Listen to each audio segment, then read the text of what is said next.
Okay, let's make a start. Good evening, everybody, and welcome to this meeting of the Ebbsfleet Development Corporation Planning Committee. We're going to follow the normal procedure, so we're going to go through introductions of committee members, some of whom are here and some of whom are online. My name is Neil Cameron, and I chair the committee. And to Valerie. Good evening, my name is Valerie Owen. I'm Committee Superwoman, Vice Chair of the Planning Committee. Hello everybody, I'm Kent County Council member for Gravesend East and also board member. Good evening, Ashley Hall, Independence Committee member. Then online we have got Michelle Amugi. Michelle, do you want to? You hear Michelle? Yes. Yep, I'm here. Afternoon, everyone, or evening, should I say. I'm Michelle Amugi, and I'm the independent member of the Planning Committee. And David Note. David is online. Mark, would you like to introduce any of the officers? I can think, yes, so I'm not pulling the breakfast EDC. Yes, hi, Michael Jessup, Head of Development Management at EDC. Shay Eade, Senior Planning Manager for the areas that are the two reports that we wanted this evening first. And Simon Smith.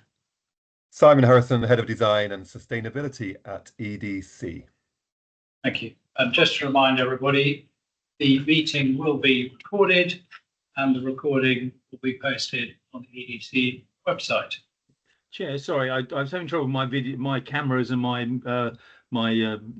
voice thing. I'm David Moat. I'm portfolio holder for housing at Dartford Borough Council. We turn to the agenda. First item on the agenda is apologies. We've received apologies from Councillor Lee Croxton from Gravesham Borough Council. Next, declarations of interest. Are there any declarations of interest? I have a standing declaration in my capacity as a barrister. I'm from time to time, instructed by solicitors and planners, and they include Savills, but not in relation to this area. Urgent items. Have we got any urgent items? Not today, Chair, thank you. A record of the meeting. So we've got the draft minutes of the meeting that we held on the 17th of December. That may seem a little while ago. We haven't been doing nothing. We have had some presentations. So we've had informal meetings. That's the last formal meeting. Can we approve those minutes? Or are there any points to be made on them? No, we'll approve the minutes. Now we've got items for consideration. There are 3 applications for us this evening. We're going to follow the normal procedure in relation to each of them. And just for those who haven't come before the committee before or observed, the procedure is this. There's an officer presentation on the report. That can last up to 10 minutes. And then we allow time for any supporters or objectors. We've got registered to speak supporters. You have 5 minutes in total. You can share it out how you like. There will then be, or maybe, questions. And following those questions, there'll be a debate amongst committee members, and then we'll vote on the item. We'll do that in relation to each of the 3 applications. Same procedure when it's an application for Planning Commission or it's an application for approval of reserved matters. So that's all we need to say on procedure. So let's go on to item 5, which is Abacus Corner, and this is an application for planning permission. And so we go first of all to the presentation. Wendy. Oh, thank you. I'll direct your attention to the supplementary agenda where there is one very minor correction. So this, I think while you're doing that, I should record that we have received, and I hope everybody has received supplementary papers, and you'll refer to them as and when you need to. So this proposal is an application for full planning permission for the demolition of the existing buildings within the Abacus Corner employment sites and the redevelopment of the site and land around it, 2 houses and 66 apartments, the construction of a new section of highway to support running of the fast track buses, as well as other traffic and associated works. The site is located within a key strategic regeneration opportunity area for both residential and employment land. The majority of the residential land in this area is being brought forward under the development name Harbour Village through an outline planning permission.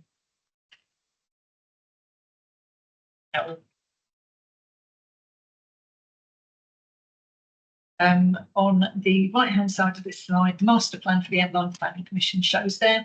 The Abacus Corner employment site is seen to be outside of the outline planning permission boundary. One in yellow is an area that falls within the current application site and the outline planning permission area. And that yellow area relates to the fast track road. I'm not moving on here.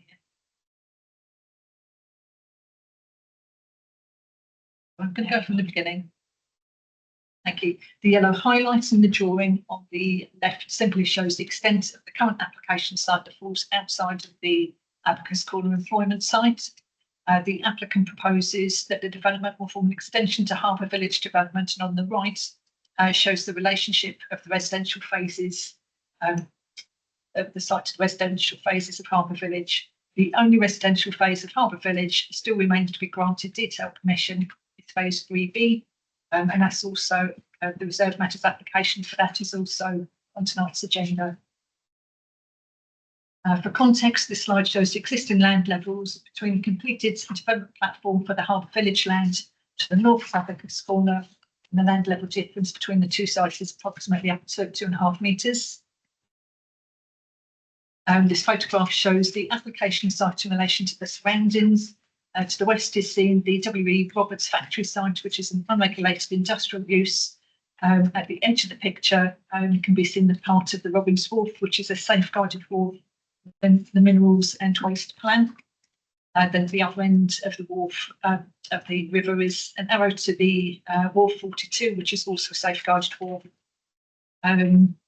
Around the site has been to be the various phases of Harbour Village. The Suds Park, which is also part of Harbour Village, is to the north, and Northfleet High Street and train station are within a reasonable walking distance to the southeast. This slide shows the proposed layout of the site. The yellow highlights layout in relation to the extent and layout of the Harbour Village Phase 3B development. The proposed section of fast track within the site is here at the north.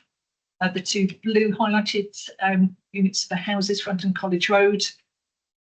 Then there are 3 apartment blocks. All apartment blocks are 4-storey. There's an area of terraced public realm located between the apartment blocks. On the roof of all the apartment blocks will be PV panels and biodiverse ground roofs. In principle, the section of fast track routes proposed meets the key strategic policy requirements for the provision of a priority bus route network through the Garden City and wider area. The road proposed will result in a betterment to the obligated road, which was obligated under the outline planning permission but hasn't been delivered. That road would have been single track, whereas the road now being proposed allows for the 2-way run with buses. Local Plan Policy CS07 relates in part to the loss of existing B-class employment floor space, which would occur as a result of this proposal. But the wording within that policy is written as an either or. And in the case of the Abacus Corner employment site, it falls within the boundary of an area allocated in the local plan for redevelopment for housing. And there's no reference in the wording of that policy to the employment site at all. Therefore, it's not considered that the proposal, the loss of employment, is contrary to policy CSO 7. Again, the proposal of the development is an extension to Harbour Village and infilling this gateway site to the village when travelling from the west. This slide shows the site in white in relation to the Harbour Village character areas from the outline from the master plan for the site. The current proposal is designated to integrate fully the master plan principles and parameters in its layout, access strategy and heights, as well as responding to the surrounding character areas. Moving on to the eastern block, the design narrative for this block responds to the fast track character area and continues the built form from phases 3A and proposed phase 3B, but using an alternation of brickwork colour for diversity. The western building is formed by blocks 1 and 2. The architecture has been elevated to respond to the setting of the building. At the gateway to Harbour Village, building occupies more of a riverside position with frontage exposed to the Suds Park open space and the River Thames beyond. It's well considered architecturally. The material detailing will ensure high quality and interesting building within its setting. Internally, all unit sizes need to exceed the minimum national standards. There remain a small number of single aspect units, apartments, but these are either western or eastern facing, and as such benefit from direct sunlight for daylight for part of the day. Following the cost appraisal, the applicant has deleted the lower ground floor retail unit originally proposed, and that level is now infilled. Now proposed is the lower ground level facade to fast track streets will incorporate strong dimensional elements within the facade, the introduction of residential terraces with brick wall enclosure at the first lower flats above the street level, the re-envisaging of heritage features, the incorporation of a series of notional tunnel entrances into the facade, and providing opportunities for art in the form of painted infill areas for those entrances. Lastly, in respect to the 2 dwellings proposed to fund College Road, proposal continues the established phase 2 dwelling design and landscape strategy for this character area, both through phases 3B and the current application site. The landscape strategy for the site overall has been carefully considered and refined, taking account of the Harbour Village strategy and the setting of the site itself.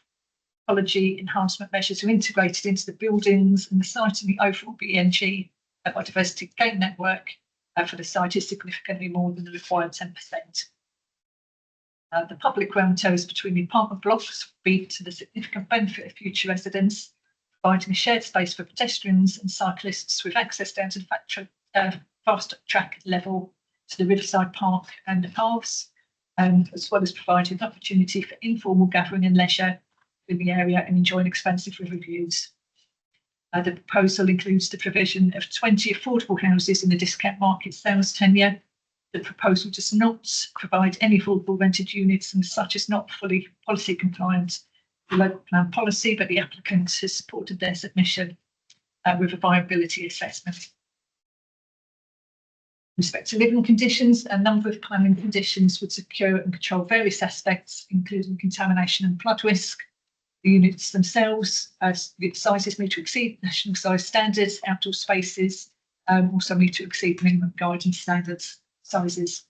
90% of the dwellings will meet M4 Part 2 of building regulations, providing accessible and adaptable homes. Overall daylight levels and outlook from the development is acceptable. Internal temperature would be comfortable.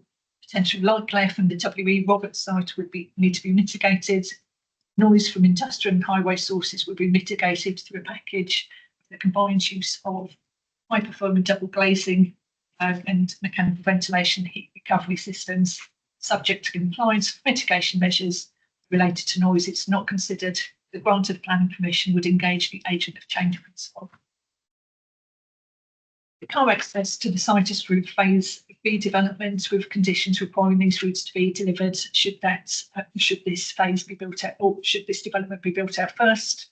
The site is considered to be highly accessible, and as such, the applicant continues the parking strategy from Harbour Village and includes 36 car-free apartments within the development.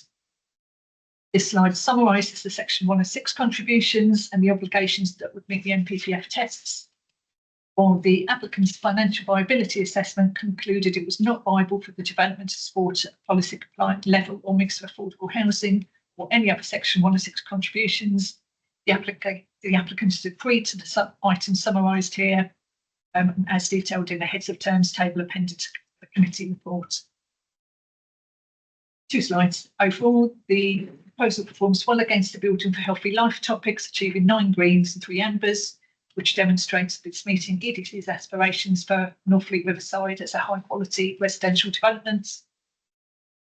Then, given Gravesham Borough Council's inability to demonstrate a 5-year housing land supply, paragraph 11D of the NPPF is engaged. The slide here shows the weighting exercise of the benefits of the proposals and any adverse impacts of the proposal, together with any significant conflicts with local plan policy that would remain following the securing of conditions and obligations. In summary, it's not considered that there are adverse impacts that would significantly or demonstrably outweigh the benefits of the proposal when assessed against policies and the framework as a whole, taken as a whole. And accordingly, subject to the recommended planning conditions and obligations set out in the committee report, the delegated authority for the Director of Planning and Place to make minor adjustments to the wording. This application is recommended for approval. Very much. Now we've got a chance for the applicant to, so they'd like to come to the table and make your presentation.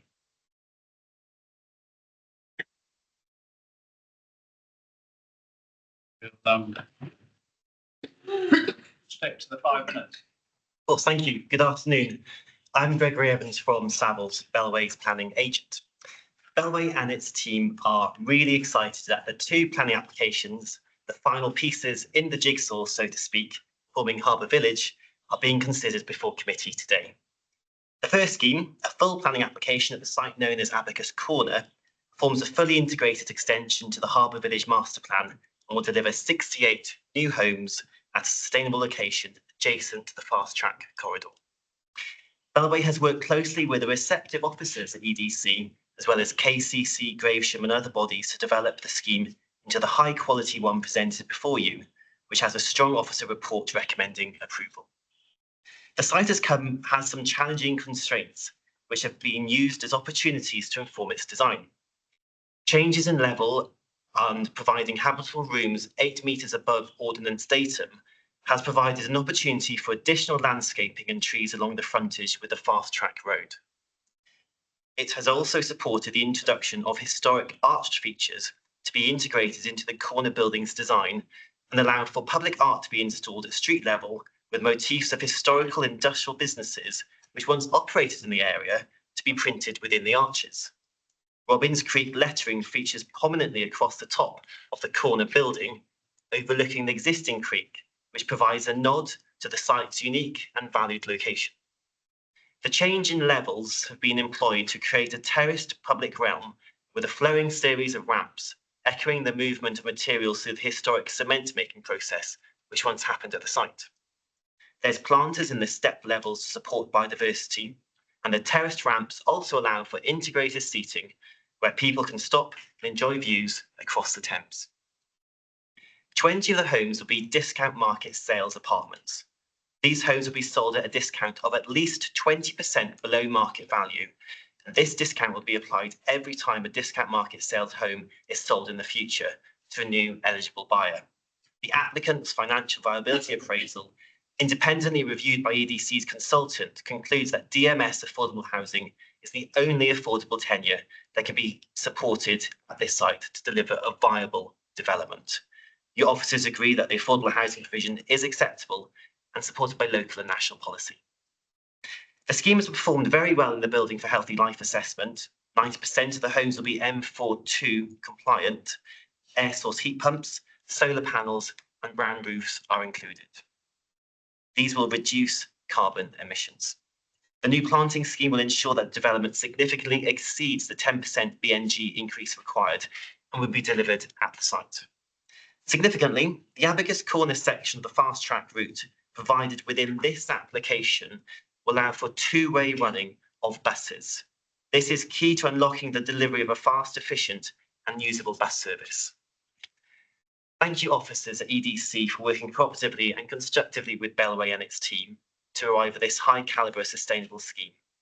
Thank you, Chair, and members of the committee for your time this afternoon. We respectfully request that members approve this application to deliver new and affordable homes at this brownfield site in the Garden City. Bellway and its team are here to answer any questions you may have. Thank you. Very much. Right, now our chance to ask any questions. Does anybody have any questions they'd like to raise on this part of the jigsaw that's been described? Yes. If I may, Chair, I want to ask specifically about affordable housing. So if you don't mind, just some of the detail about how the discounted market sales might work. Obviously, as you say, it's as Wendy has explained, it's not compliant with the local plan, although recognised fully a discounted market sale is recognised in the National Planning Policy Framework as affordable housing. Understand that housing will be there in perpetuity because subsequent sales will get at least a 20% discount on market value. What I want to try and understand better is the eligibility. You know, as I understand it, the local authority can't make nomination. So who decides on eligibility? What would, for example, the test of local connection be if there is one? Is it targeted to any particular types of occupiers, for example, key workers? And if there are income thresholds, how are they likely to be agreed and determined? So, Harrison Thomas from Bellway.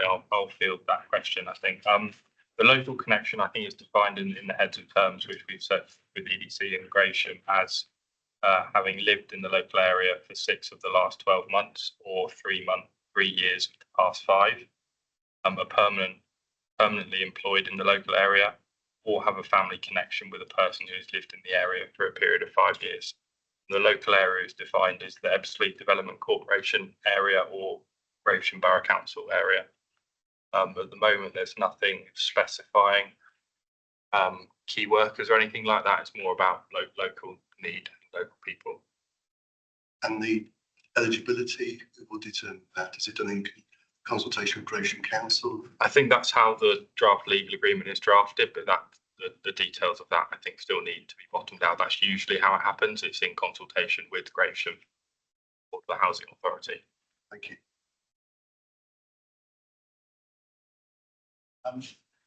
Anybody? Michelle, see you've got your hand up. Yeah, I just wanted to come in on the affordable housing area again, just to understand a bit more about why the DMS scheme has been identified as the only viable route. I know that the planning team have also accepted that is the case, but I just wanted to know about a bit more background as to why that was determined. I think there's a handful of, I guess, reasons for that. Because of the number of units or number of homes that would be affordable, we don't think an RP would be interested in taking that number. That combined with, I guess, the viability position of the site, that's the only way this scheme comes forward. So they're, I guess, slightly more valuable than a rented product. So those two things combined mean that that's the only viable proposition or only deliverable proposition of affordable housing on the site.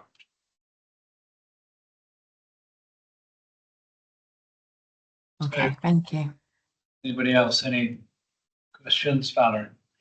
Ask a couple, please. I don't understand why less than half of the homes are M4 compliant. I think 90% of them are M42 In compliant. Abacus, but in Village, phase 3B, it tells me it's only 49%. That is to do with the house types that are proposed and the internal layouts and the external levels issues. So it's the topography. It's the topography of the entrance and the internal arrangement.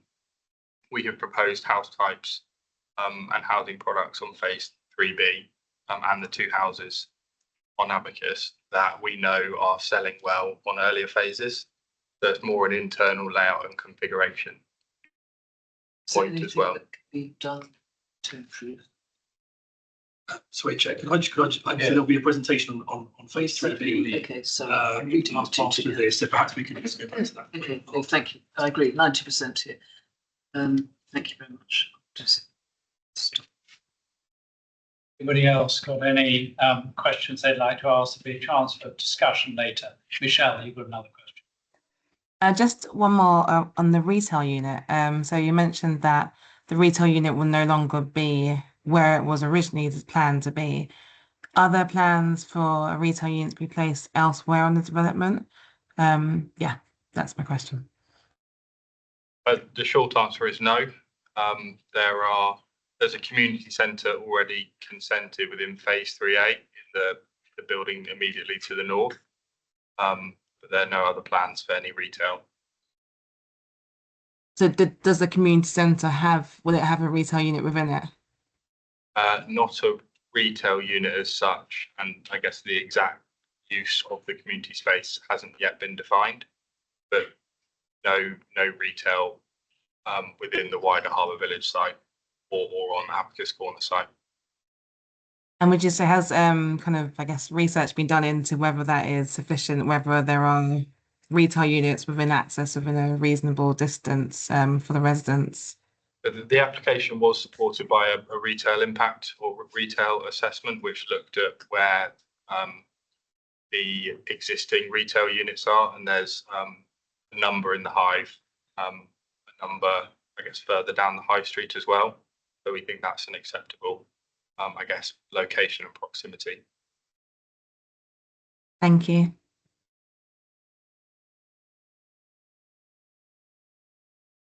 Georgia. Thank you. I just wanted to probe into the parking spaces. Is it the okay time now? Or do you want Absolutely. Okay, fine. Parking spaces for this scheme. Yeah, I think I've got the right page up. 39 new homes across 18 houses and the rest apartments. And yet on the breakdown of the parking spaces. Beyond. Am I on the other phase? Fine, okay, come back to that. So this is 66 apartments and 2 homes. Right, okay, I've gone too far down the page. Yeah, so it's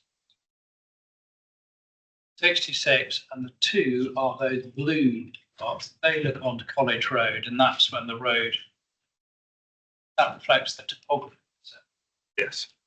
So question I think you just answered. Why 2 homes there, flats elsewhere?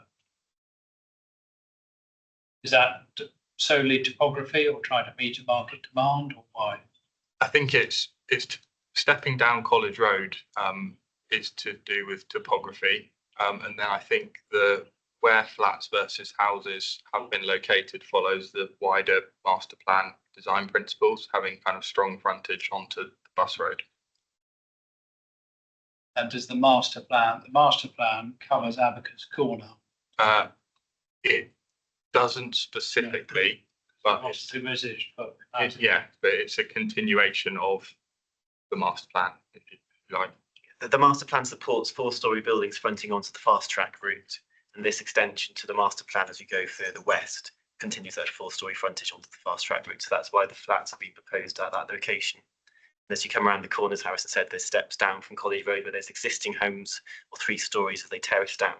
And then that 4-storey is integrated into the flat block as it goes around the corner of College Road onto Grove Road as it meets the fast track route. Any other, Michelle, that you've got a question? Yeah, I can't seem to find this presentation to refer back, but I believe I did catch 36 car-free apartments being mentioned. Was that correct? And if so, I guess just wanted to expand upon what provision there might be, because I think many of the residents of these flats or apartments probably will end up having cars, and it often is a contentious issue parking. So if that is right, that there's 36 car-free apartments, is there parking elsewhere for them? So that's correct. Of the, I guess, 68 homes, there are 30 spaces. So 36 will be car free, but they will be sold as car free units. That follows the same principle that was agreed on phase 3A, and that parking provision aligns with, I guess, EDC's sustainable travel document. Well, we can ask the officers in a moment how that's enforced. But any other questions for the applicant before we have a general discussion? And as I say, it's also an opportunity to ask officers. Yes, Val. It's correct this time. We're in a relatively busy industrial / employment area. There are observations in the report about nuisance from external lighting sources, W. Roberts, and also nuisance from noise, particularly in the external spaces. And I don't know what or if anything can be done in terms of baffles or enhanced landscaping, whatever, to mitigate those a bit. I think that the overall layout of the scheme has had that in mind, so that the open space, I guess, is located kind of centrally, and you've got a built frontage directly onto the Roberts. I don't think in terms of additional mitigation that there could be any. I think the mitigation kind of goes as far as it can within the context of where the site is. In effect, along College Road, you've got buildings. The people in those flats and the two houses be exposed to noise from W.E. Roberts, but they'll protect everybody else from it because there's a building in the way. Yes, in a nutshell, except I would add to that by the noise report concludes that with the mitigation in place of MVHR, I expect glazing that there will be no unacceptable noise impacts to the internals. And the same presumably for the light pollution that we're describing. What hours do Roberts? 24 hours. It's 24 hours. Goodness, okay. Thank you. Perhaps we've asked the questions. We can then move on to a general discussion. So thank you very much indeed for that contribution. Right. So members of the committee, what do we think? Can I just actually ask the officers of car free how that is enforced? Because in other areas, if you have a controlled parking zone, you have a provision that they can't apply for residents' parking permits. How's it controlled here? There's a condition on all of the phases for the agreement of the site-wide parking management plan.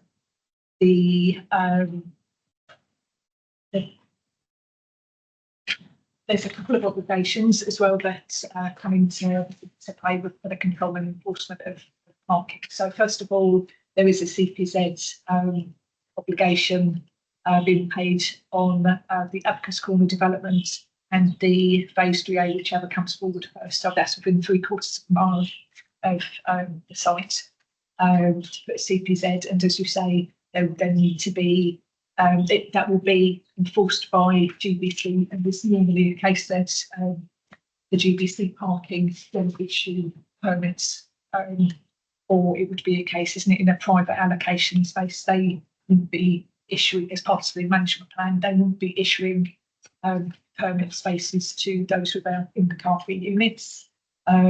There's a condition asking within that plan for an understanding of how it's going to be conveyed at point of purchase to people, that there is no parking permit and that there is the CPZ coming into play. Then clearly there's enforcement on site. So again, all to be agreed through the parking management plan, enforcement on site, the hours of which have to be agreed and so forth still. That'll be for a private parking arrangement. As I say, PVC are doing the College Road parking enforcement. So yeah, so it's quite, the condition for that is quite. So sorry to interrupt, this is condition 32. So a parking management plan has to be submitted to, approved by planning authority, and that includes an E that details how future purchasers get made aware of parking management, allocation of parking spaces, then the point about potential introduction of a controlled parking zone. So that's how you control the car-free development. Is that I correctly understood? Yes, and that's for start one. So Applicant's Corner isn't part of Harbour Village OPP, but it will be covered by the same, so it'll be holistic with the Harbour Village. Yeah, I'm looking at the report for Applicant's Corner and it's got that condition on it. Yes, it does. Thank you. Any other views from anybody? My overall view is that I'm particularly like, if it's the right word, or I feel it's particularly appropriate that the frontage facing onto Robbins Creek is quite powerful, an industrial type building. And it seems to me that it does work and it does, there we go, it does finish off the jigsaw, because without that, you're missing this piece of the jigsaw. And here, you then got quite a substantial building which overlooks the creek. And I think, in my view, it responds quite well to its context. I don't know what others think.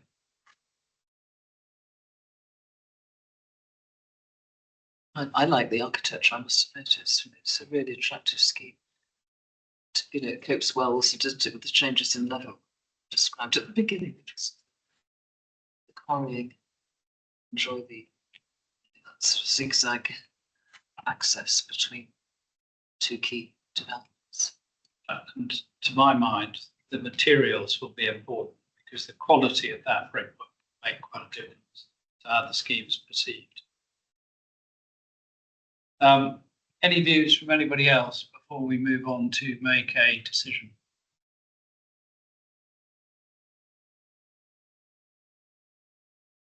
Yeah, I like the scheme. I'm disappointed there's no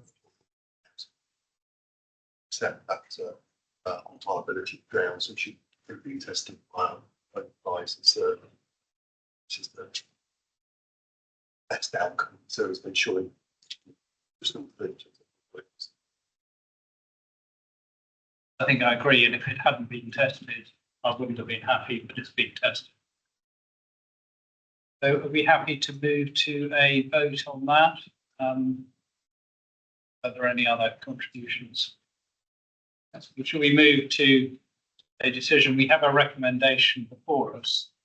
That authority be delegated to the director to approve the application and grant permission subject to conditions, subject to satisfactory completion of a planning obligation. So I'll propose that as a motion to the committee that we accept the recommendation. Any contrary views? No, do we agree that? Okay, agreed. Thank you very much. Right, let's move on to, and thank you, Wendy, for that presentation. Are you dealing with the next one as well? I am. I'll just set it up. Right, so we're now going to move on to phase 3B, which is the site immediately to the south and slightly wrapped around. So this is not a full planning application. It's a reserve matters application because this falls within the outline planning commission. Wendy, when you're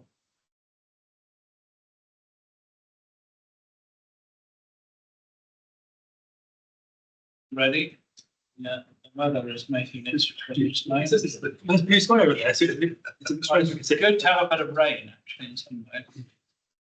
So I've just left, so we've often shared. Okay.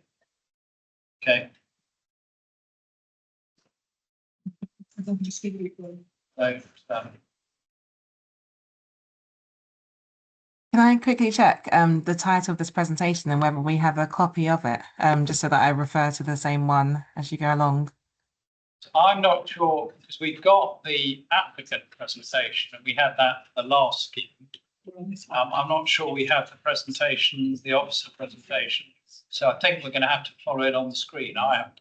No worries. I Okay. think it was Yes. There's essentially one combined developer pack, Michelle, covering the last application of this one. So there is content in the pack. The document titles. It does the Abacus Corner and Harbour Village. Okay, thank you. So, for example, if we get to page, I think 7 or so, we get the layout of phase 3B. Okay, ready to go? Lovely. Yes. Thank you, Wendy. Thank you. Okay. So this proposal for you is an application for reserved matters, the reserved matters access layout scale, clearance and landscaping in relation to phase 3B of the Harbour Village development in the Northfleet Embankment West allocated area. Proposal is for 39 dwellings comprising 21 apartments, 18 houses, together with the associated infrastructure, and also proposing to discharge the relevant parts of conditions 9, 11 and 15 of the outline plan of commission. Please. The Northfleet Embankment West area forms part of the Northfleet Riverside Strategic Development Area, key regeneration opportunity area for both residential and employment, as already said. And the majority of the residential land under the outline planning permission being brought forward under the development name of the village. Photograph again shows the site this time highlighted in yellow in relation to the Harbour Village phases, Abacus Corner employment site, the Hive Estate, Northfleet High Street and train station, in reasonable walking distance, and of course the W.E. Roberts site. The matters for consideration relate to the creation of a sustainable, high quality residential place, the living conditions of future occupiers, impact of the development on living conditions of neighbours, impacts on non-residential neighbours, flood risk, highway matters, ecological and competitive interests. This slide shows the location of 3B in relation to the approved plans of Harbour Village, as well as Abacus Corner employment area, which was the subject of the last item on the agenda.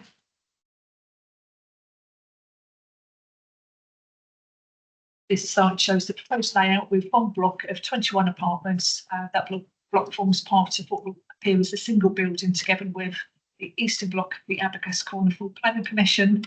4 stories. The block meets the parameter plan heights within the approved outline planning permission, as do the houses in the southern part of the site. Again, the apartment block will have PV panels on the roof and biodiverse ground roof. The design narrative for the site needs to respond to 3 character areas: residential streets character area, College Road character area, and Fast Track Road character area. The apartment block will form the other half of the building straddling the site boundary of Abacus Corner. And again, the narrative, design narrative responds to the fast track character built form established in earlier phases. The block will have direct access at ground floor level to the landscape frontage, and to activate the frontage in this way, and all units will be dual landscaped. In respect to 3 dwellings, this time proposed to front College Road, the proposal continues both the established phase 2 dwelling design and the landscape character for the area. The residential street area follows the street hierarchy character within the master plan and earlier phases, and proposes a mix of terraced houses, semi-detached dwellings, and terraced detached houses, offering different sized dwellings and internal layouts, and following the established principles for design within this character area. Seen here is the proposal in relation to the sections of phase 2 development, and shown conformity to the character area design approach, whilst demonstrating alternation of house types and designs to create interest in the streets. And this slide illustrates the apartment block in relation to the Abacus Corner development along fast track frontage, and the bottom picture shows the houses as part of College Road frontage, including the permitted developments in phases 2, 3A and Abacus Corner.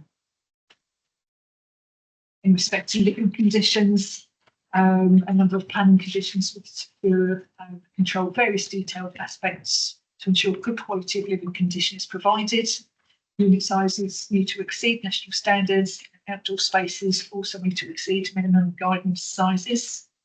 23 of the dwellings will meet Part M42 building regulations, providing accessible and adaptable. This exceeds the Section 116 requirement attached to the Outline Planning Commission. The daylight levels and outlook from the dwellings is acceptable in terms of temperature would be comfortable.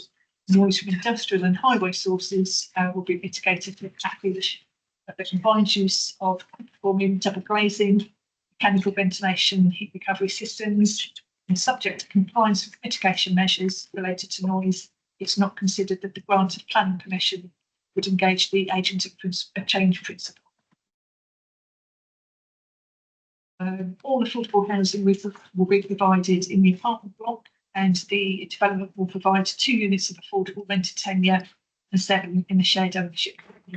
The Section 106 for affordable housing relates to the cumulative of Harbour Village, and in cumulative, the units provided in this phase will meet the 30% overall, and then 10 split that calls with the Section 106. The master plan for the Outline Planning Commission didn't provide any formal open space within this phase, but the applicant has managed to utilise a landscape area in front of the apartment building, and it's allowed for the opportunity for informal seating within a green environment. The area will be landscaped in cohesion with the new planted mix proposed along the frontage of the Abacus Corner development as part of a unifying approach. Tree planting and planting otherwise will meet all the strategies and mixes established in the earlier phases and in accordance with the EBS public realm guidance. The network of accesses for cars, cycles and pedestrians through the phase will appropriately be extended into the Abacus Corner development to allow for access to that site also. The site is considered to be highly accessible, and following on from the earlier phases proposes some car-free apartments. Each house will have at least 1 parking space. Some will benefit from a second tandem parking space. There will be 15 parking spaces provided to serve 21 apartments, and parking may be allocated on the street or within the residential parking court that spans the cross boundary into the Abacus Corner development. 1 visitor parking space is to be provided within the private streets on the development. The design and access statement confirms that the 6 parking spaces to be created in College Road under the Abacus Corner planning permission will serve both the Abacus Corner and the Phase 3B developments. And the percentage of visitor parking will then equate to similar levels accepted for Phase 3A. Delivery of the College Road highway works and visitor parking are required by KCC Highways prior to the occupation of the phase, and this is secured by planning condition. The submitted energy and sustainability statement details the development is underpinned by Fabric First strategy with built-in performance below exceeding the minimum requirements of building regulations Part L, and all the electric heating strategies proposed incorporating air source heat pumps for houses, hybrids units, and electric secondary heating for apartments, mechanical ventilation with heat recovery where relevant. PV panels are proposed on the roof, apartment roof, and intended to serve the landlord control areas for the development. Water efficiency measures are proposed, surface water drainage integrated with the wider site strategy, discharge eventually to the river via the Suds Park, and wider sustainability initiatives embedded within the scheme include EV charging, access to a car club, comprehensive cycle facilities. Overall, the proposal performs well against a built of healthy life topics achieving 9 greens, 3 ambers. It broadly accords with the principles and parameters established in the Outline Planning Commission, Master Plan and planning policies, as well as meeting EDC's aspirations for Northfleet Riverside with a high quality residential development. As such, the application is recommended for approval subject to the conditions laid out in this report with delegated authority, the Director of Planning and Place to make minor changes to the wording. Very much. Thank you. Now a chance for the applicant.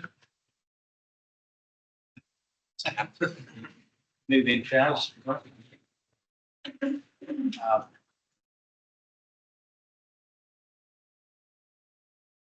So 5 minutes between you.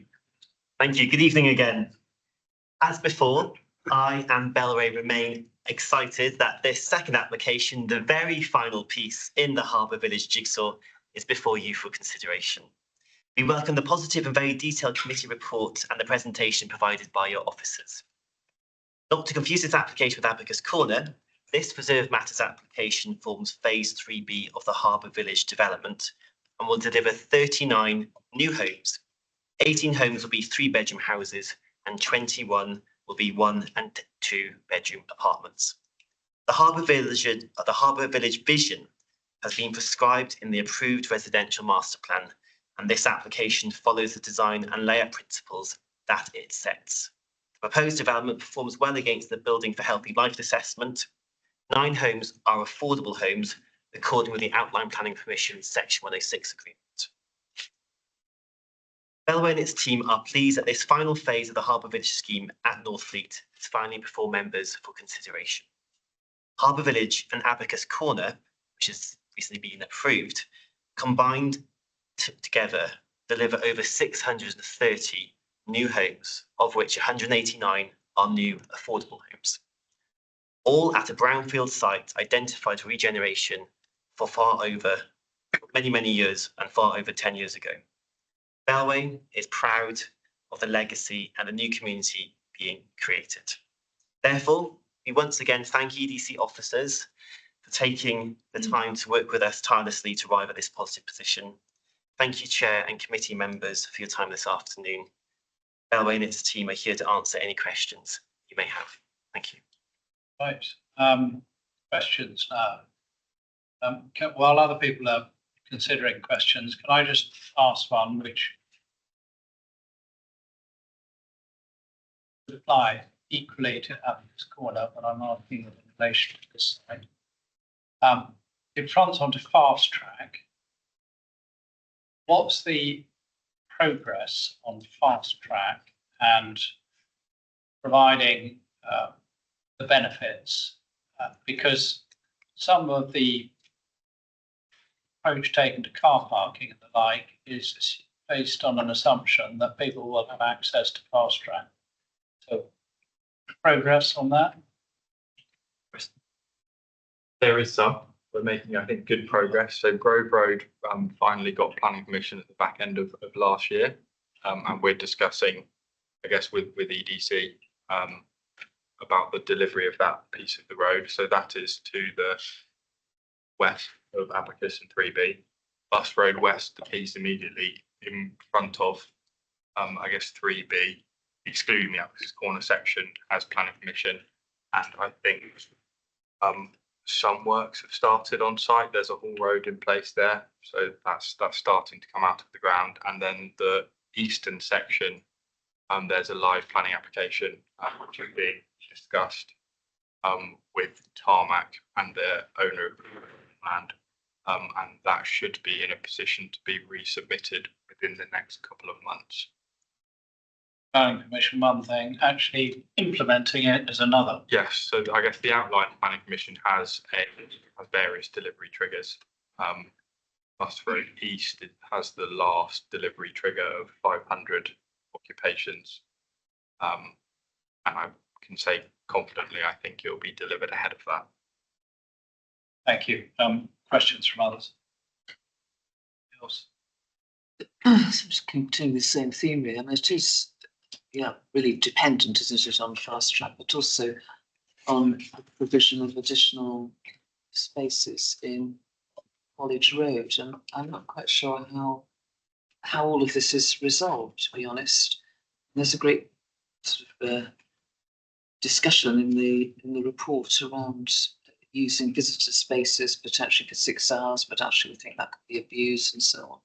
So another discussion around whether or not the roads are going to be adopted because EV charging, KCC wouldn't adopt them with that, and now the rules have changed around that. And I'm just not clear how the parking is going to work. I say the fast track is a really important component, but it just doesn't come over with great clarity. If you give me a presentation, I'll be more in detail. I mean, Is there sufficient? How's it going to work? Who's responsible for delivering? Which can we base this up? no, I think, I guess our starting point of balancing, I guess, design and EDC's parking standards allows for this level of parking. So far, what we've seen on earlier phases that have been delivered is it's only the on-plot allocated parking that actually has uptake. And whenever I've been to site, and I've been quite a few times recently, and I don't know if any of you have recently, certainly the majority, if not all of the visitor spaces are vacant. So I think for us, it's making sure we're clear to customers what you're buying into. If you buy a flat which doesn't have a parking space, you shouldn't have a car. Various measures in place to then prevent you parking on site. Where you do have a car or you're buying a property with a parking space, making sure that's clear. So I think balancing the various factors, the outcome is as good as it can be, I think. And is it still intended that the entire development, including Abacus, would be private roads? With the exception of the fast track bus road and the main road called the High, yes, the rest are private. That's not out of choice. Our starting point and preference would always be to adopt the roads, but for various reasons that hasn't been possible. It didn't work with the parking quantums, how that needed to be managed. Leaving that to I guess Gravesham was probably unfair and or too complicated. The quantum of landscaping in the roads and then the EV charging point, as you mentioned, all of those things, I think we thought it was best for customers to have a say and be in control of how all of that works. When you visited the site and saw vacant visitor spaces, which was reassuring, have you done that in the evening and weekends, which is when they're more likely to be the people not being able to work? So. Evenings and early mornings, yes. I haven't at the weekend. Yes, as part of the 106, we are doing annual car and trip monitoring, which I think hasn't thrown up anything concerning. But can I go back to the question I asked previously? So we have a combined presentation pack for Abacus and Humble, which I got confused before, but back to this 49%, which you started to explain previously was due to the topography. But I'm also interested in terms of the actual layouts of the houses, are they lifetime home standard, for example? Because in theory, that shouldn't be affected even by the topography of the land. No, I don't think some of them are lifetime. In fact, not all of them are lifetime homes. And there's one particular house type that has been very popular on earlier phases. And the main issue is the ground floor configuration and the size of the ground floor toilet under the stairs, making that significantly wider, bigger, then compromises the living space. And that's, I think, almost an intentional customer preference Bellway decision on some of those house types, and all of which are private. So roughly how many are lifetime homes then? More than 49%, it seems.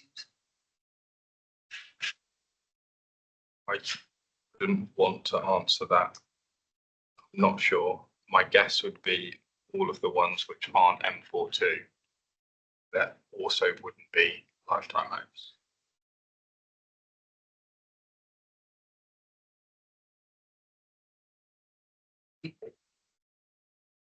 Any other questions? No? Thank you. Let's go on to discuss this scheme, which is for us, we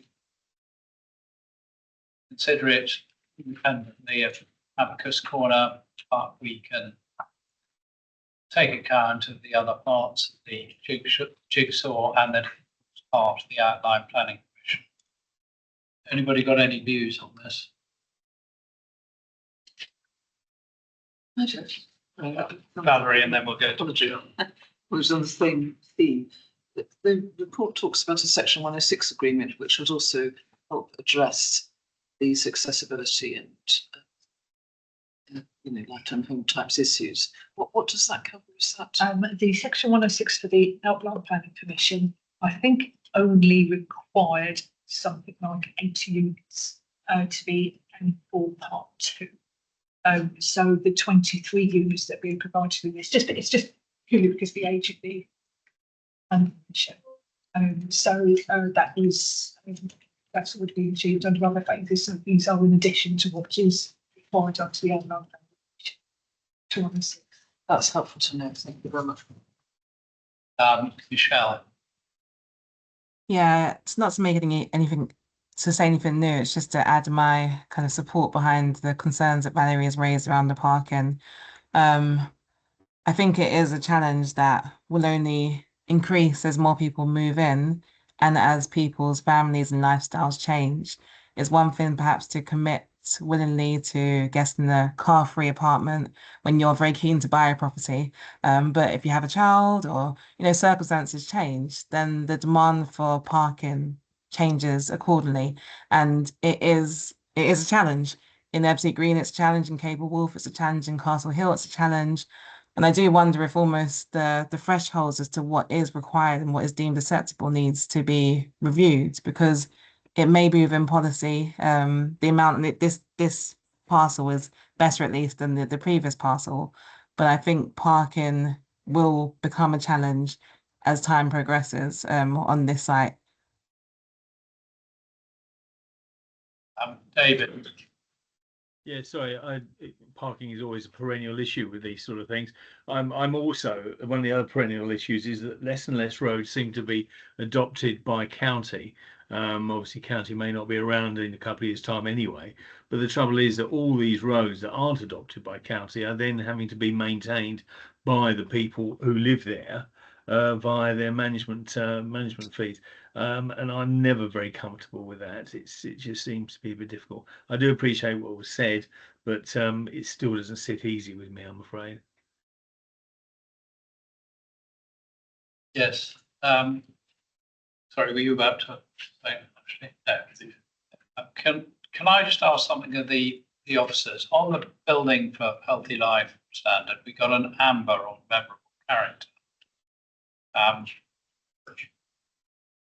What's the can't get green on everything, but what's the reason for that? Yes, the memorable character is that the flank elevations to the street of some of the housing types, some of the, I think it's saying, reflects concerns that the side elevations of the corner turner house types T2, 3 and 4 lacks sufficient articulation along the east-west street, and that while house types T5 and 8 are intended as local landmarks, the enhanced use of contrasted black weatherboard results in a degree of architectural incongruity with the wider residential typologies.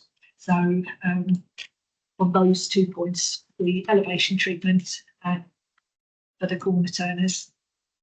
Thank you. And while Simon Harrison is on screen, did we push the applicant on that? And is this result of discussion, or have we ended up with an amber on this?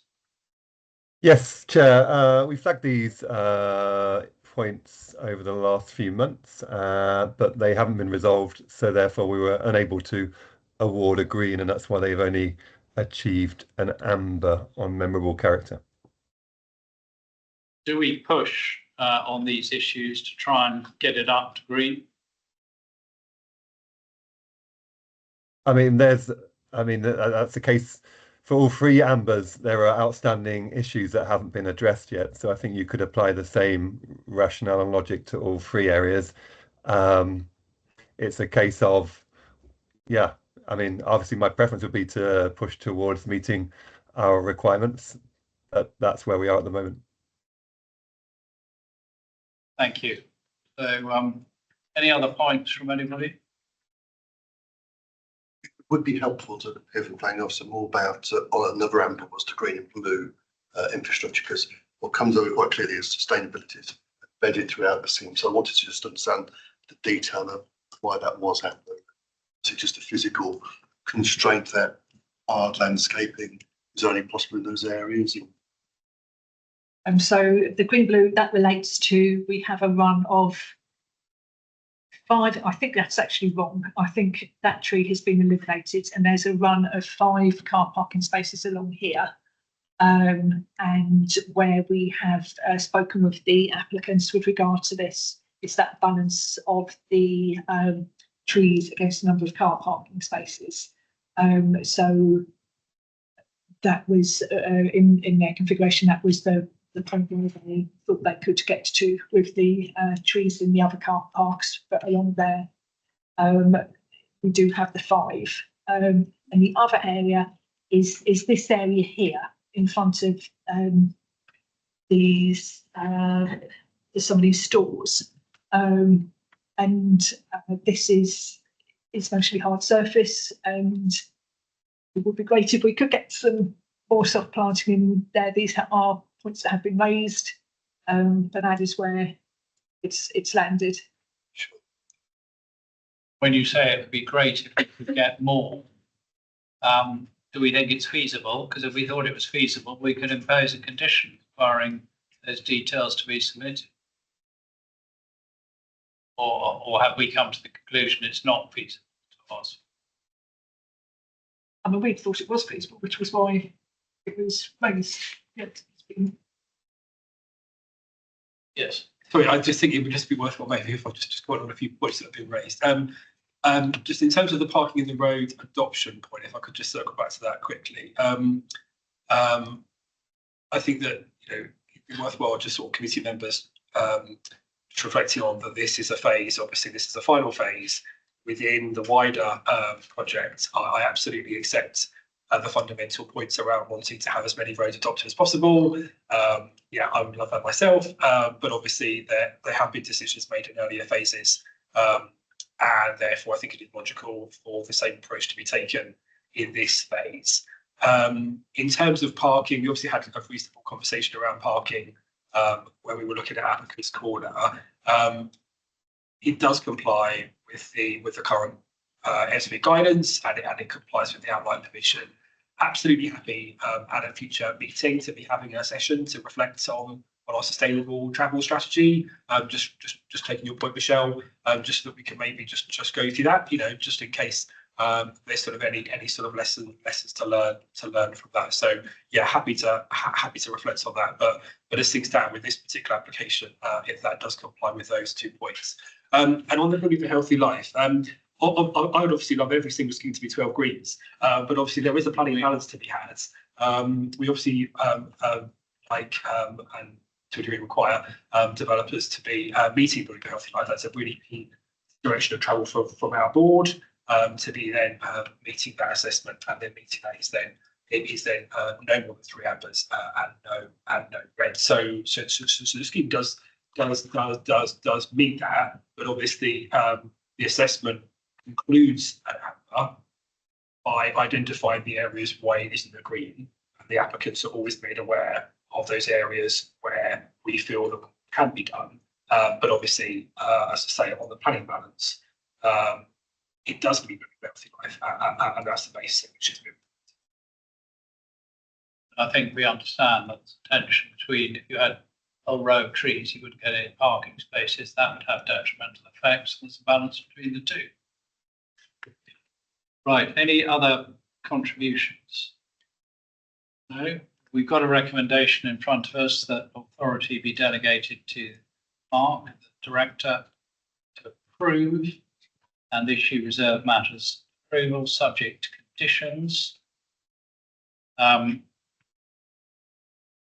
I propose that we accept the recommendation. What's the will of the committee on that? Favour? Look round online, Michelle? Yes, right. Well, oh, it's a thumb. Yes. Right. Great. Thank you very much. That's that application. And we're now going to move on to Ashmere. Different over that thing. There's a little bit of seating change, but yeah, bear with us for like 2 minutes. So Yeah. where you are.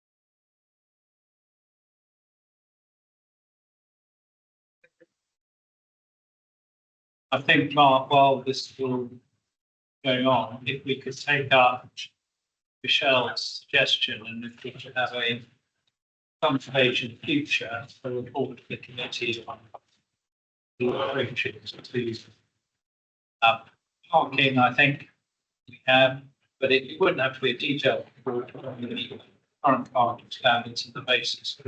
You know, absolutely. Yeah, we have a sustainable travel strategy, and I think the fundamental starting point of that is almost like don't start with the parking number. Think about sustainable travel measures in the round, and you end up with the parking number. But yeah, absolutely happy to have a session with the committee. We believe we've got- I did a formal committee session, or we could deal with it on our training. Yes, in September. Yes. Right, we now ready, so we're moving on to item 7, Ashmere parcels 12 and 13, and this again is a reserve matters application. And who is doing the presentation of this, Karen? Yes, how are you doing? Right, are you ready to go?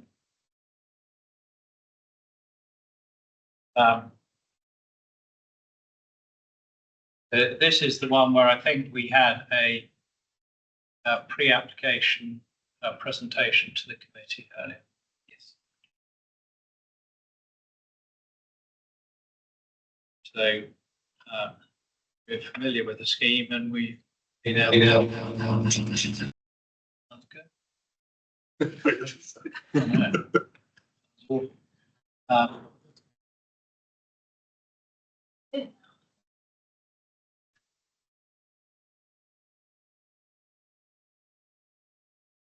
We go? Hold on. Right, you're off.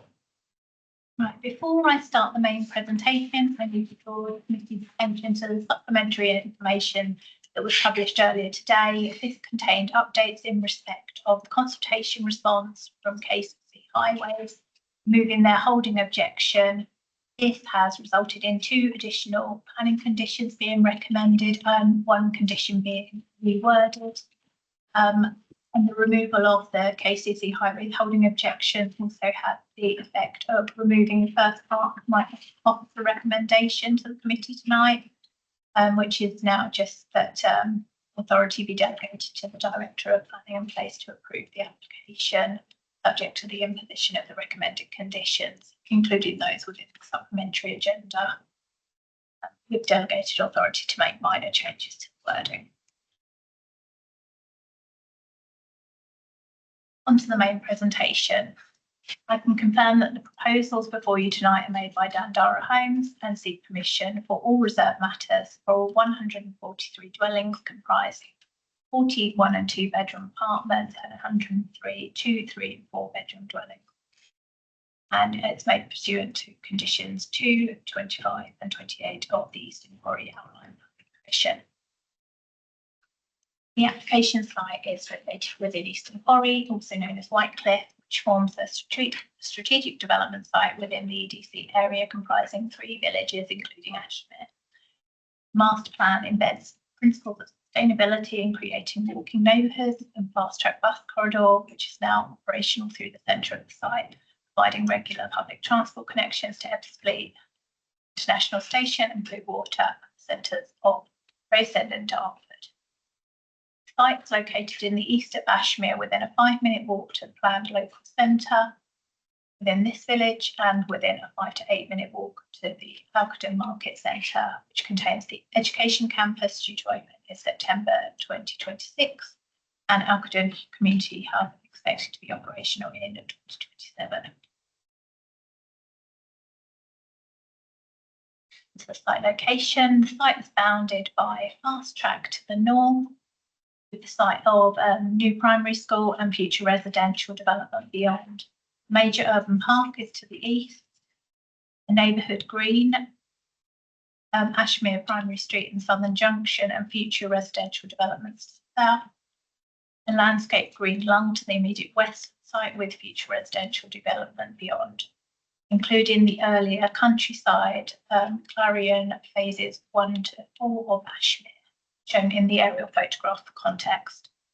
Notably, the pumping station in the southwest corner of Parcel 13 and the neighbourhood green to the south have been omitted from this submission and will be delivered separately by the site-wide developer Henley Camland. In respect of the outline planning permission for Eastern Quarry, planning framework is extensive and complex. The principle of the development is drawn down through parameter plans and strategic documents, as well as obligations from the Section 106 agreement. These inform the site-wide master plan, area master plans and design codes, which guide all reserve matter applications. It's demonstrated by the flowchart on screen. Tonight, the proposals are at the reserve matter stage.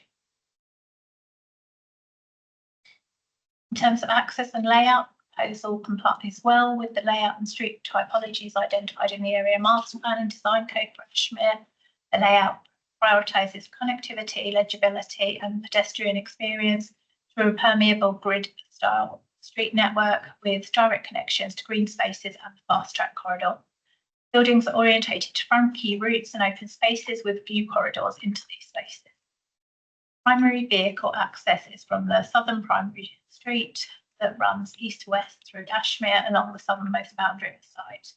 This street links to the site via a four-way junction to the secondary street that runs through the middle of the site, connecting in turn to internal roads within the layout.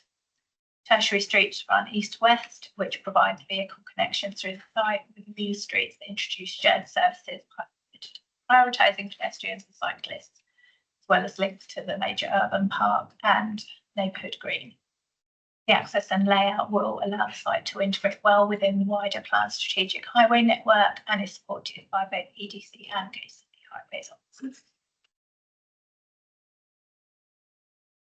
In terms of car parking, the scheme utilises a number of parking typologies to ensure visual impact on the public realm is minimised. Parking for the proposed houses is primarily provided in on-plot tandem parking. Terraced houses along Fast Track will utilise well-landscaped rear parking courts. On-street parking spaces close to dwellings elsewhere on the site. Parking for apartments is provided within landscape parking courts. This will be unallocated and some units will be sold as car-free units. There will be one car club space provided on site. There'll be 17 on-street visitor parking spaces distributed through the site, which accords with our sustainable travel strategy. Moreover, due to the provision of 29 tandem spaces, it's considered that there is some flexibility for visitor parking to be accommodated on plot rather than within streets, where landscaping and visual amenity is prioritised by design guidance. All houses and allocated parking spaces within parking courts and on street will have access to an active electric vehicle charging point. Cycle storage meets our sustainable travel strategy requirements for all dwellings, with an additional 5 external visitor cycle parking spaces proposed close to Fast Track, which is welcomed. A site-specific parking management plan has also been submitted that follows on from earlier phases in Ashmere and allows flexibility for future measures if needed, and provides a realistic framework to manage demand and address issues proactively. Overall, a pragmatic approach has been taken to delivering parking that's consistent with the character and design of the development. Parking and layout are supported by a well-considered landscaping scheme, which enhances the street hierarchy and responds sensitively to character areas. The urban Ashmere area will contain more ornamental, vibrant planting palettes, formality to the street planting, focused on using bold colours and vibrant to reflect a form of ornamental character. Hard surfaces will use silver and grey tones with dark accents, complemented by contrasting burns for visual interest. Pedestrian links between Fast Track and the neighbourhood green will use a combination of paving types and sizes to create a playful pathway that will act as a play on the way feature where people can hop from one to another. Street furniture will predominantly be steel or stainless steel based products. The industrial heritage area will have a more naturalistic, semi-native character, focusing on blossoming trees flowing into the development from the park, with parking emulating naturalistic regeneration. Ornamental grasses and trees in a silver and pink palette. Hard surfaces will use silver and grey tones with dark accents. And the park link between the secondary street and the major urban park has been designed to reflect the language of the strategic open space, planting beds and informal and shrub planting. And the street furniture in this area would be predominantly timber-based products with elements of precast photography.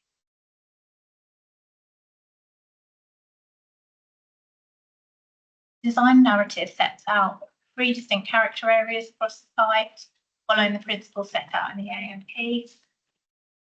The settlement area is influenced by formal high-density Georgian architecture with a modern take on a historic high street along Fast Track, with continuous flat roof profile and strong repetitive rhythm, express route vertical emphasis, feature window detailing and entrance prominence. Settlement edge provides the transition between the other 2 character areas, taking inspiration from urban walls on the edge of historic settlements with clearly structured, defined orthogonal form. The settlement edge is distinguished by a continuous light grey wall that draws from material and architectural language of Roman settlement. The industrial heritage character area draws inspiration from structured industrial architecture of chalk and cement factories would have historically surrounded the site, expressed through more angular, regimented and larger industrial build forms. The scale, form, materials and street furniture will all reflect the different character areas. Turning to matters of scale and appearance, the Fast Track corridor runs through all 3 character areas with cohesive elements of design throughout. The section that's in the settlement centre is predominantly 3-storey flat roof terraced townhouses with strong repetitive rhythm and use of points to give vertical delineation that's typical of high street terraces. Tall window proportions, entrance porches and parapets, Georgian architecture, and these houses are bookended by taller buildings. There's a wider, light grey, single gable fronted gatehouse building that marks the transition between the settlement centre and settlement edge, taking inspiration from both. This building is mirrored but in a darker material on the other side of the secondary street. Got up to about 10 minutes. I don't know how much more you. I can just whiz through them, to be fair. I've just got a little sentence probably on it. If you, I think probably because the images, many of them speak. Yeah. But if the particular points you want to raise, just point them. Sure. So the apartment block continues the architectural style and vertical narrative. And ground floor apartments have private entrances to activate the frontages.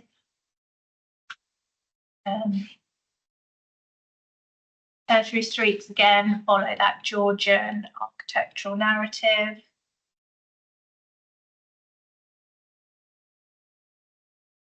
And then the secondary street that's supposed to reflect the Roman walls uses those grey and neutral tones to reflect that masonry, and has a continuous light grey wall running along the length of the street at ground level, including walls between the buildings. The industrial heritage draws more on darker material palettes and with wider buildings and asymmetric roof forms.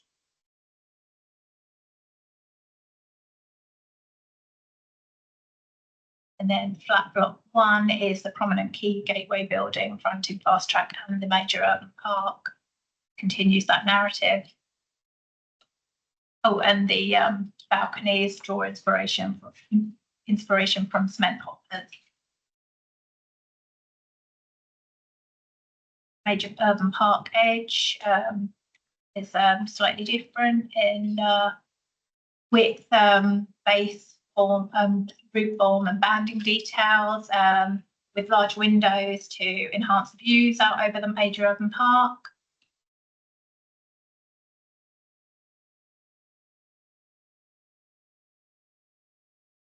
Primary Street Industrial Heritage draws inspiration from ball mills,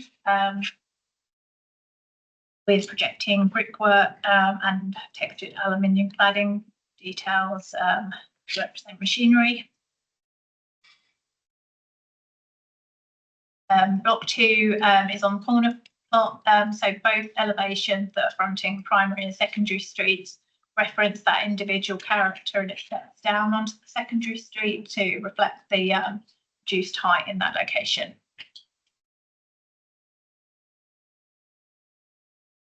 New streets. That was the major urban park link that you were asking about the other day, that goes through those Muse streets and links the major urban park with the neighbourhood green. Affordable housing, there's 36 affordable homes, which is 25%. 7 dwellings proposed for affordable rent, and Dartford Borough Council are happy with that.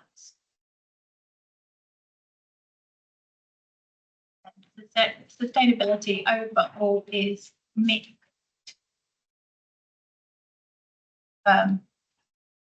While the scheme has scope for improvements that exceeds baseline standards and will deliver meaningful carbon reductions, so it's supported. Overall, the proposal is considered to deliver a high quality scheme, which accords well with the AMP, and in conclusion, it's a positive scheme that will deliver high quality homes and contribute to the ongoing development of PEP's fleet. And it's recommended for approval, subject to conditions detailed in the committee report and as amended in the supplementary agenda. Thank you. So, yeah. 5 minutes. Thank you. Thank you, Chair, and good evening, members of the committee. My name is David Mayer. I'm the head of planning at Dandara, and to my right is Richard Dennis. He's our design manager. I'll hand over to Richard shortly to speak a little bit more on design and layout following the excellent presentation. But just a quick word about Dandara in the first instance. We are a new and enthusiastic developer to the Garden City. We are a medium-sized private national house builder, and we've got 8 divisions across the UK, and that's supplemented by a build-to-rent division operating out of all the major urban centres in the country. So the Southeast Division is where both Richard and I work. It's the largest Dandara division. We have 18 sites across the Sussex and Kent area, including our main flagship sites at the Potteries and Knightswood in Tunbridge Wells.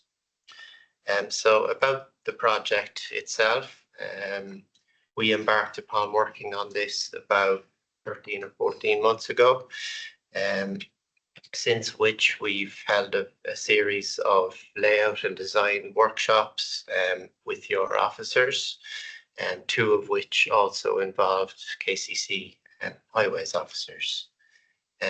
Equally so, and as mentioned earlier, we undertook a presentation to the Frame Design Review Panel, and also a committee briefing to yourselves back in October of last year.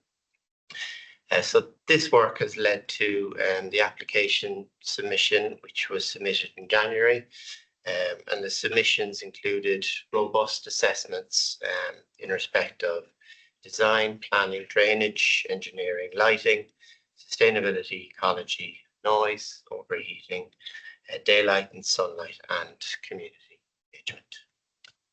So alongside engagement with EDC and the design review panel, the design for Ebbsfleet Design Code, Ashmead AMP Design Code, and the associated parameter plans have informed the evolution of our layout. Key parameter plans include building heights, landmark buildings, movement network, and residential density layouts. The density strategy establishes high density of 60 dwellings per hectare in parcel 13 and the northern part of parcel 12, with a medium density of 35 to 60 dwellings per hectare across the remainder of parcel 12. In combination with the placement of the landmark apartment buildings as per the landmark buildings and key features parameter plan, this approach results in a total of 143 homes, of which 25%, 36 dwellings, provided for affordable tenure. The parcels presented a number of design challenges, primarily relating to movement and access.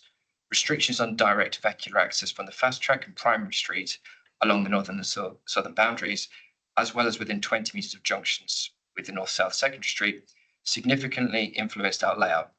In addition, KCC Highways advised against the introduction of crossroads onto the secondary street, which further informed our internal highway design.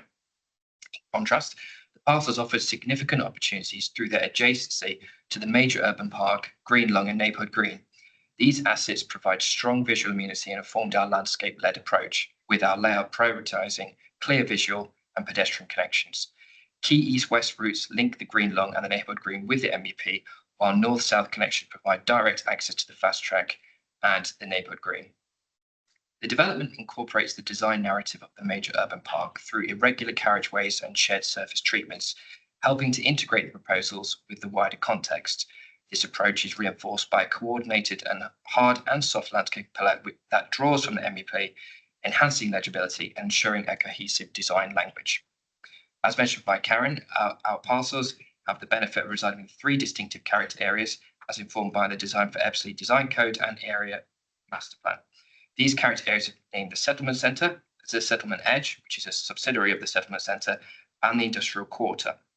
The elevations transition from the formal orthogonal character of the Settlement Centre, defined by repetitive bays and strong vertical emphasis, to the Settlement Edge, expressed as a continuous urban wall with consistent massing and restrained materials.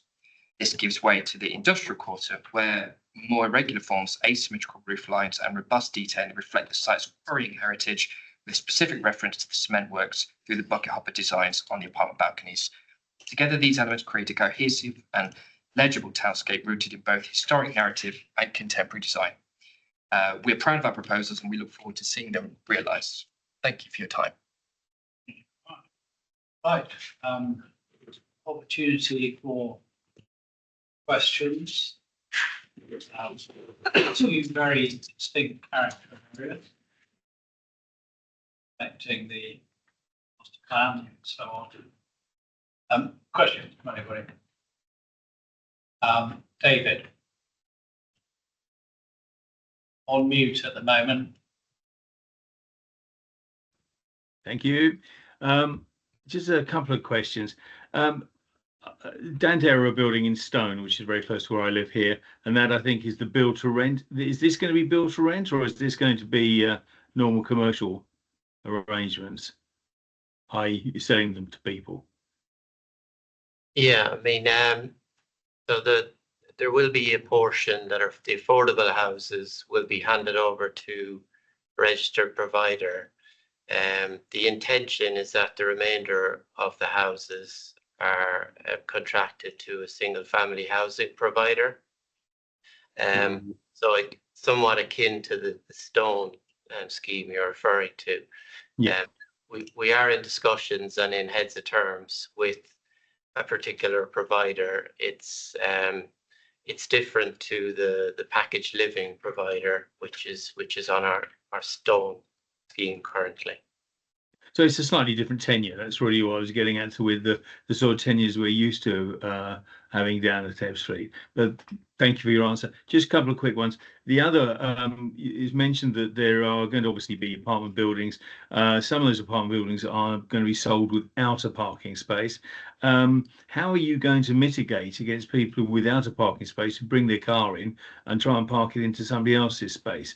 Do those do those parking areas actually have locks on them? Do people who have got parking spaces, will they actually have a special way of accessing them? So the parking spaces for the apartment blocks will be allocated to the apartment block, but not allocated to a apartment itself. There will be a parking management plan that will be submitted, and that will be discharged as part of our conditions. That will see enforcement to make sure that people don't park in other people's allocated parking spaces pertaining to the houses. Okay, and my last question, unfortunately, I know Sunny Love with scratch record. How many of these roads are going to be adopted, and how many aren't? So the main north-south secondary road, which bisects both parcels of 12, 13, is the only that's being offered for adoption. There are a number of reasons for that. Again, our intentions would be to try and offer for more, but there's prescriptive guidance that KCC highways require for adoption. The other roads are not applicable effectively for adoption. Thank you. You've been very kind. I appreciate that. Thank you. Questions from others? No? So thank you very much for your contribution. We'll move on to a discussion. My immediate reaction is if you probably better follow the convention and that will work.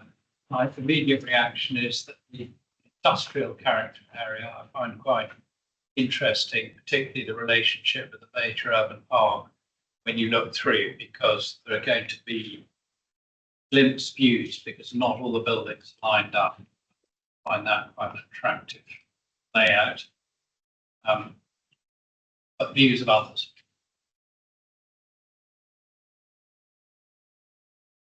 Like the scheme, I think seems to address many of the Garden City principles.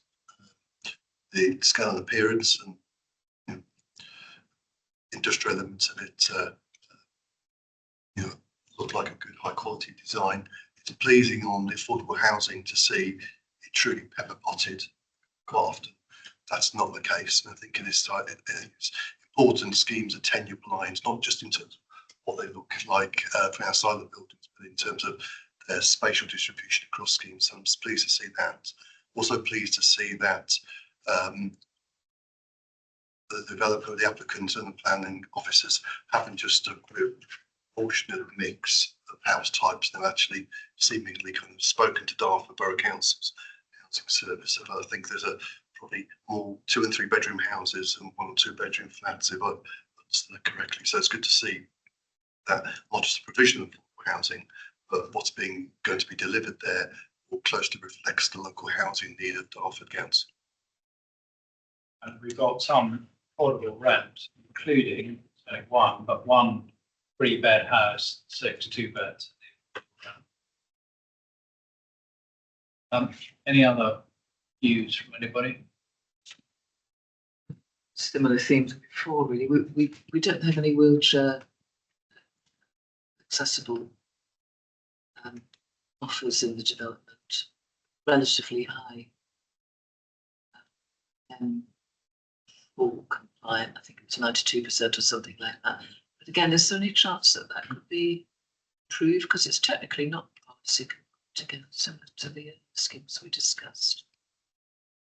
I know it's higher than the section 26, but it's a shame to do that. No, it isn't possible.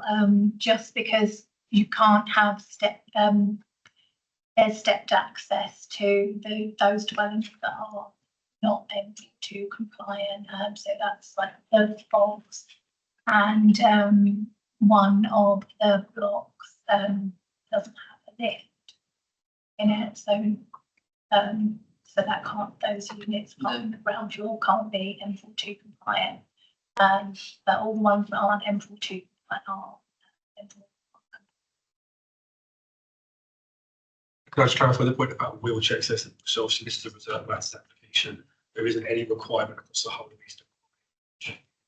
So we obviously do ask council builders if they want to implement such policies, but we haven't had it. So that's why we've been pushing M42. There is an M42 requirement in the AMP of about 90%, is it, across the village? So we are getting good levels. Yeah, so this is 92%. And the layout, and we had really interesting presentation on the landscaping the park, which is actually very soft, really, and circular forms and so on. This layout is quite sort of grid-like, really. I mean, what was the kind of rationale behind that? And do you, silly question in a way, but I mean, do you think the ambience will be fine? I suppose maybe Simon could take that one. The plus point is that I guess you get gardens back to back, so you do get kind of relatively large green spaces, but it still wouldn't feel that way because there'll be boundary treatments. Simon, are you able to answer that? Yeah, I guess so. We've worked to try and bring the landscape character of the park into those streets in the industrial area, and particularly I think it's the informal, irregular verges that are within the streets that will start to kind of create that more informal character. I think this view probably doesn't do it justice, and it probably does emphasize the grid, but when you look down the street with the more informal, less regular building lines that run down those streets, it will start to break it up. But you're right, the general street layout is on a grid, but actually the building lines and the verges will actually work against that grid to kind of create that softer feel. I can see that actually. I'm going to say that they are using the same landscape architect that has designed the major urban park. So they are using similar palette and planting, so that it does flow into the site. And that sort of grid layout is set out in the AMP. I think also the disposition of the larger units that look onto the major urban park are at a slight different angle, and that will create the more interesting views like the one that you showed. Like that actually was down on the Muse, that other one, down the centre. Yeah, that's in the Muse. We should have a look at that one. That one is. That's a different part of Can the you show site. that where that is on the plan, Karen? It's very opposite the east-west street. Yes. That's in the other part of the site. It's There, yeah. Okay. Any other contributions from anybody? Queries? You're pretty close to the pumping station, aren't you? And it's sort of papers talk about that. We're confident there won't be issues with background noise. No, we're pretty confident about the noise, and it is a subterranean pumping station, so the noise is even further reduced. But that was assessed in the noise assessment, and our independent noise consultant has verified that there won't be any issues with noise from the pumping station. The pumping station is still a live application. It's still having station back on the road. The outcome is on surrounding pumps. Anything else? Well, if there's nothing, no other contributions, we'll move to consider the recommendation. And again, we've got this is the altered recommendation, supplementary, because Kent County Council did have a objection on visibility space, but they don't. So we come to make a decision and to vote on the recommendation in the supplementary report. So I propose that we accept the recommendation. Those in favour? Yeah, we have lost David, so Well, we're still for it. yeah, of course we are. Thank you. So I think that resolution is passed. Thank you for that. So we now move on to planning activity reports. We've got 2 reports on planning activity. Has anybody got any questions? This is for noting, not decision. Has anybody got any questions on the planning activity report? I had one query that was on reference to house in multiple occupation. I wondered whether that is an issue in Ebbsfleet, because it can give rise to amenity issues. Is that a general issue or not? Yeah, no, we're not finding that to be an issue. The case that was referred to in the report was actually a case that was identified by officers during a visit, as opposed to a complaint from local residents. The property over at Ashmere was it was permitted development, so there's permitted development rights for change of use of a house to a small HMO. So that enforcement case didn't proceed; it didn't need planning permission. But I think of interest, since that case, Dartford issued an article 4 direction covering all of our patch. So going forward, that type of case would require planning permission. And alongside that, which came into force just before Christmas, and there's a live consultation from Dartford on some supplementary planning guidance for what to consider when you look at an application for a HMO. So when you're assessing a planning application for it, so that will be useful kind of going forwards. I think just as another kind of anecdote, we have now got extended planning powers. We now deal with lawful development certificates, and we have just inherited an application from Gravesham for a proposed change of use of a house at Cable Wharf to HMO. So that is looking like it's permitted development. We can still go through the process determining that, but so those two cases aside, a certificate of proposed use or development rather than existing use. Absolutely, yes, yeah. So aside from those two, yeah, it's not a recurring issue or inquiry. Anything else on the planning activity reports? No. Thank you. Delegated items. Anybody got any queries on that? No. Right. I think that completes this meeting. So thank you very much, everybody, for attending. And thank you. And Michelle, could I just quickly ask you just to stay on the screen for a moment? But if we could just finish the recording, Julia, that'd be helpful, please.